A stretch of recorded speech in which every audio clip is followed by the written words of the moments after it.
देखिए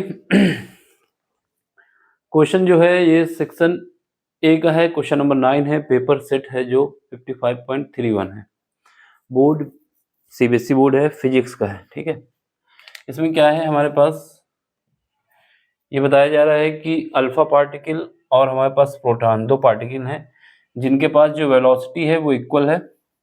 ठीक है, वो किसी न्यूक्लियस पे टारगेट करते हैं। इसके बाद आपसे कह रहा है कि जो इनकी क्लोजेस्ट डिस्टेंस है उसका रेशियो बताना है। रेशियो किसका बताना है? प्रोटॉन की क्लोजेस्ट डिस्टेंस और अल्फा पार्टिकल की क्लोजेस्ट डिस्टेंस का रेशियो बताना है। ठीक है, देखो जब ये होता है ना, अगर कोई पार्टिकल किसी न्यूक्लियस पे अटैक करता है तो इस केस में क्या होता है, जो पार्टिकल की काइनेटिक एनर्जी होती है वो उसकी पोटेंशियल एनर्जी के बराबर हो जाती है। ये बात याद रखनी है। ठीक है, क्योंकि ये क्वेश्चन हमारा ऑब्जेक्टिव में है तो ऑब्जेक्टिव अप्रोच में पहले बता रहा हूं आपको क्या करना है। यहाँ पर जो बोला है एनर्जी जो कंजर्वेशन ऑफ एनर्जी का कॉन्सेप्ट ये कहता है, कंजर्वेशन ऑफ एनर्जी। एनर्जी का ये जो कॉन्सेप्ट होता है ये कहता है कि जो भी काइनेटिक एनर्जी होगी वो उसकी पोटेंशियल एनर्जी के बराबर हो जाएगी। तो यहाँ से क्या बताएंगे, काइनेटिक एनर्जी को कैसे लिखते हैं और ये बराबर हो जाएगी पोटेंशियल एनर्जी के। ठीक है, अब प्रोटॉन है तो प्रोटॉन हो जाएगा, अल्फा पार्टिकल है तो अल्फा पार्टिकल हो जाएगा। ठीक, पोटेंशियल एनर्जी का फार्मूला क्या होता है, जब कोई टारगेट, जैसे ये हमारे पास न्यूक्लियस है, इसका जो चार्ज है वो मान लेते हैं Ze है। ठीक है, क्या है, Ze है, चार्ज इसके अंदर ही लिख देते हैं।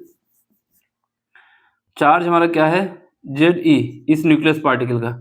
यहाँ पर सबसे पहले हमने अल्फा पार्टिकल को v स्पीड से अल्फा पार्टिकल को भेजा। यहाँ पर अल्फा पार्टिकल यहाँ पे आया तो ये यहाँ जब पहुँचेगा तो ये मिनिमम डिस्टेंस तक जाएगा, उसके बाद इसको ये वापस करने लगेगा।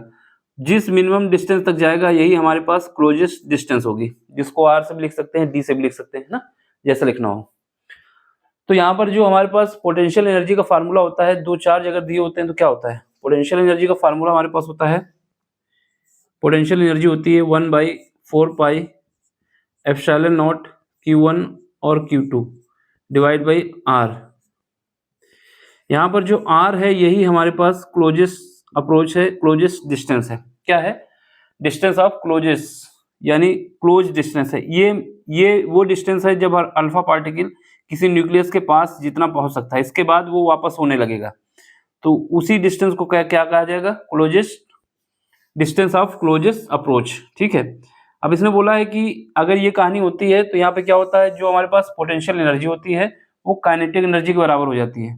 किसी भी पार्टिकल को मूव करता, कोई भी पार्टिकल मूव करता है तो उसका मास और वेलोसिटी के साथ जो रिलेशन बनती है वो उसकी काइनेटिक एनर्जी होती है। यानी काइनेटिक एनर्जी क्या होती है, हाफ mv², ये होता है ना। बस इन्हीं दोनों को मिला के एक रिलेशन निकालना है, उसी से हमें काम करना है। ठीक है, देखो यहाँ पर क्या हुआ, ये दोनों बराबर हो गए। जब ये दोनों बराबर हो गए तो ये क्या है, यहाँ पर हमारे पास 4 पाई एप्सिलॉन नॉट और यहाँ पर Q1 और Q2 डिवाइड बाई R की जगह हम D लिख देंगे। क्या है, क्लोजेस्ट अप्रोच की डिस्टेंस है, डिस्टेंस ऑफ क्लोजेस्ट अप्रोच। यहाँ पर काइनेटिक एनर्जी हाफ mv²। ठीक है, वेलोसिटी है। इसने बोला है कि दोनों की वेलोसिटी इक्वल है, दोनों की वेलोसिटी इक्वल है। ठीक है, अल्फा पार्टिकल और जो हमारे पास प्रोटॉन है इनके मास में 4 टाइम्स का रिलेशन होता है। यानी जो हमारे पास प्रोटॉन है उसका जो मास होता है m होता है, जो अल्फा पार्टिकल है उसका जो मास होता है 4 टाइम्स होता है। यानी जो वेलोसिटी, क्योंकि दोनों की सेम है, ये चेंज होने वाली नहीं है, ये 1/2 कांस्टेंट है, ऐसे ही 1 divide by 4 pi epsilon not भी कांस्टेंट है। क्या चेंज होगा, चार्ज चेंज होगा और डिस्टेंस। यहाँ पर क्या चेंज होगा, वेलोसिटी चेंज होगी, सॉरी मास चेंज होगा, क्योंकि वेलोसिटी इसकी इक्वल दी गई है। तो यहाँ से रिलेशन बना सकते हैं, रिलेशन ये बना सकते हैं, ऑब्जेक्टिव के लिए रिलेशन मैं बता रहा हूँ आपको, Q1 Q2 divide by D, ये हमारा किसके डायरेक्टली प्रोपोर्शनल होगा, मास के। मास के ही क्यों डायरेक्टली प्रोपोर्शनल हुआ, क्योंकि दी गई कंडीशन के हिसाब से वेलोसिटी दोनों की सेम है, अल्फा पार्टिकल की और प्रोटॉन पार्टिकल की। ये वैल्यू हमारे कांस्टेंट वैल्यू होती है, ये भी चेंज होने वाली नहीं है। 1/2 खुद अपने आप में एक कांस्टेंट है, इसको कोई चेंज नहीं कर सकता है, ठीक है। तो ये चेंज नहीं होगा, ये भी चेंज नहीं होगा। चार्ज चेंज हो सकता है, डिस्टेंस चेंज हो सकती है, मास भी चेंज होगा। क्यों? क्योंकि यहाँ पर मास के विषय में अलग-अलग है। प्रोटॉन का मास अलग होता है और प्रोटॉन का मास अलग होता है और अल्फा पार्टिकल का मास अलग होता है। तो ये रिलेशन बन गई। अब यहाँ से हमें रिलेशन को चेंज करना होगा। चेंज करके रिलेशन हमको बना लेना होगा कि जो क्लोजेस्ट डी जो है ये डायरेक्टली प्रोपोर्शनल हो गए हमारे पास किसके, यहाँ पर ले आओ Q1 Q2 और डिवाइड बाई m। इस क्वेश्चन के लिए रिलेशन हमने बना ली है, ठीक है। यहाँ पर d क्या है, क्लोजेस्ट अप्रोच की जो डिस्टेंस है, कितनी नजदीक आ सकते हैं। यहाँ पर अभी अल्फा किया, इसके बाद प्रोटॉन को भी करना होता, उसकी रिलेशन है। चार्ज हमारे पास न्यूक्लियस का चार्ज Jd हमने माना है। एक बार चार्ज लगाएंगे किसका, प्रोटॉन का, एक बार चार्ज लगाएंगे अल्फा पार्टिकल का। मास एक बार लिखेंगे किसका, प्रोटॉन का, और एक बार अल्फा पार्टिकल का। तो यहाँ से रिलेशन बना ली हमने। जो रिलेशन बनाई है उस रिलेशन के हिसाब से कंडीशन बना लेते हैं। क्या कि हमारे पास डी हमारे पास dp लिख दिया, इसका मतलब क्या है, क्लोजेस्ट अप्रोच की जो डिस्टेंस ऑफ क्लोजेस्ट अप्रोच किसकी है, p मतलब प्रोटॉन की है। डिवाइड किससे कर रहे हैं, डिस्टेंस किसकी, अल्फा पार्टिकल की, क्लोजेस्ट डिस्टेंस अल्फा पार्टिकल की इज इक्वल टू चार्ज।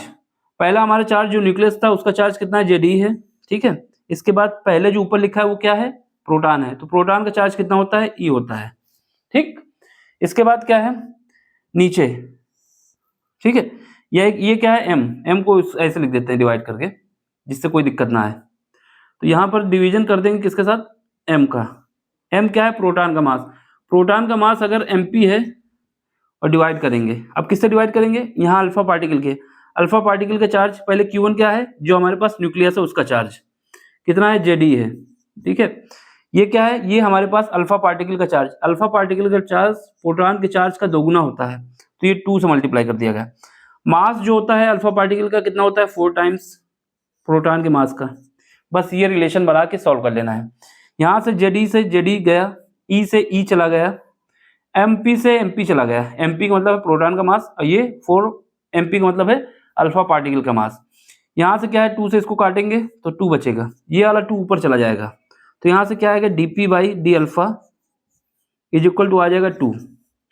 तो यहाँ पर जो हमारे पास जो रेशियो पूछा गया था, यही रेशियो पूछा गया था कि हमको जो रेशियो बताना है किसका, प्रोटॉन की क्लोजेस्ट अप्रोच का और अल्फा पार्टिकल की डिस्टेंस का जो है क्लोजेस्ट। तो ऑप्शन हमारा बी आएगा।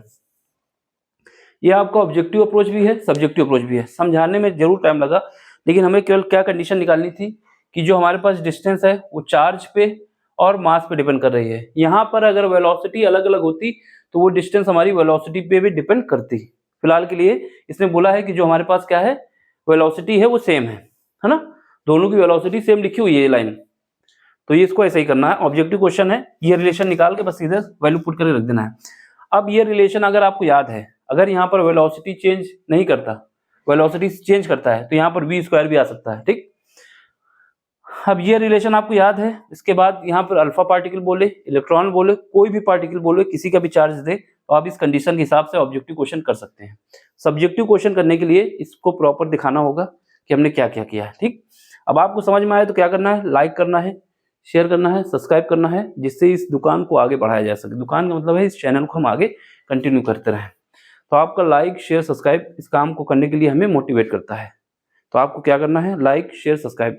मोटिवेशन के साथ साथ चैनल की स्टेबिलिटी बनाता है, और स्टेबिलिटी रहेगी तो काम होता रहेगा, ठीक। समझ में आया तो क्या करना है, लाइक शेयर सब्सक्राइब और अपना सपोर्ट हमें देना है। Thank you for watching.